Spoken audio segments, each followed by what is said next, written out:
দেশি ভিসা সবার বিশ্বাস।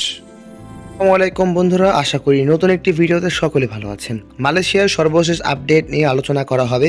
ভিপি নূর এবং আমাদের তারেক রহমান কি বলেছেন সব কিছু তথ্য আজকের ভিডিওতে আমরা তুলে ধরব। ইতিমধ্যে যে তথ্যটি আমরা পেয়েছি তা নিয়ে আজকের ভিডিওতে আলোচনা করা হবে। আজকে আমরা মালয়েশিয়া কলিং ভিসার সর্বশেষ আপডেট, ভুয়া খবর থেকে সতর্কতা এবং প্রতারণা এড়ানোর জন্য ভবিষ্যতে কি হতে পারে সব কিছু আলোচনা করা হবে। বর্তমান সামাজিক যোগাযোগ মাধ্যম এবং বিভিন্ন অনলাইন প্ল্যাটফর্মে প্রচার করা হচ্ছে যে শত এজেন্সি মালয়েশিয়া কর্মী পাঠানোর জন্য অনুমোদন পেয়েছে, কিন্তু বাস্তবতা হচ্ছে এই ধরনের অনেক তথ্যই যাচাইবিহীন এবং বিভ্রান্ত করা তৈরি করছে। সংশ্লিষ্ট কর্তৃপক্ষের কাছ থেকে আমরা বারবার বলে যাচ্ছে যে মালয়েশিয়া কলিং ভিসা এখনও খুলেনি, কিন্তু দর্শকবৃন্দ এই মুহূর্তে সবচেয়ে বড় বিষয় হচ্ছে প্রতারণা থেকে সতর্ক থাকা। অনেক দালাল এবং অসাধু চক্র মালয়েশিয়া ভিসা নয় পাসপোর্ট এবং অগ্রিম টাকা চেয়ে যাচ্ছে। এতে করে আপনাদের এই ভিডিওতে আমরা সকলেই চাচ্ছি যে সচেতন হন, কারণ এখনও কিন্তু মালয়েশিয়া কলিং ভিসা খোলা হয়নি। কারণ মালয়েশিয়া কলিং ভিসা খোলা না হওয়ার পিছনে কারণটি হচ্ছে আমাদের তারেক রহমান প্রধানমন্ত্রী কিন্তু এখনও মালয়েশিয়া সফরে যায়নি। যখন তিনি মালয়েশিয়া সফরে যাবে তখন থেকে কিন্তু মালয়েশিয়া আসার পরই কিন্তু কলিং ভিসা খুলে যাবে। এটা করে খুব সহজভাবেই ভিসা প্রসেস করে আপনারা মালয়েশিয়াতে যেতে পারবেন।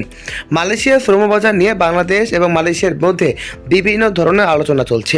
শ্রমবাজার পুরোপুরি বন্ধ নয়, তবে নতুন কর্মী নিয়োগের ক্ষেত্রে এখনও বিভিন্ন প্রক্রিয়া শর্ত নিয়ে কাজ চলছে। তাই ধৈর্য ধরে অফিসিয়াল ঘোষণার জন্য অপেক্ষা করুন, কারণ আপনাদের জন্যই ভালো হবে। কারণ প্রতারণার শিকার থেকে মুক্ত থাকার জন্য আমরা সর্বোচ্চ চেষ্টা করছি। যারা মালয়েশিয়া যাওয়ার প্রস্তুতি নিয়েছেন তাদের জন্য গুরুত্বপূর্ণ পরামর্শ হলো এখন থেকে নিজের দক্ষতা বৃদ্ধি করুন। বিশেষ করে নির্মাণ, ইলেকট্রিশিয়ান, ওয়েল্ডিং, ম্যাশন অপারেশন সহ বিভিন্ন কারিগরি দক্ষতা অর্জন করলে ভবিষ্যতের জন্য ভালো হবে। সর্বশেষ একটি তথ্যই আপনাদের বলতে চাই, গুজবে কান দেবেন না, তথ্যভিত্তিক সিদ্ধান্ত নিন। কোনো দালাল বা প্রতারকের কাছে পাসপোর্ট বা জমা দিবেন না। মালয়েশিয়া কলিং ভিসার নতুন আপডেট আসলেই আমরা সকলেই সবার আগে জানিয়ে দিব।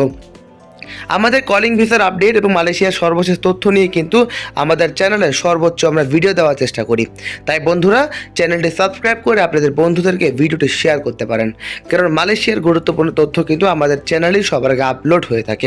বন্ধুরা, আজ এ পর্যন্তই। ভালো থাকবেন এবং সুস্থ থাকবেন। চোখ রাখবেন দেশি ভিসা চ্যানেলে। আজ এই পর্যন্তই।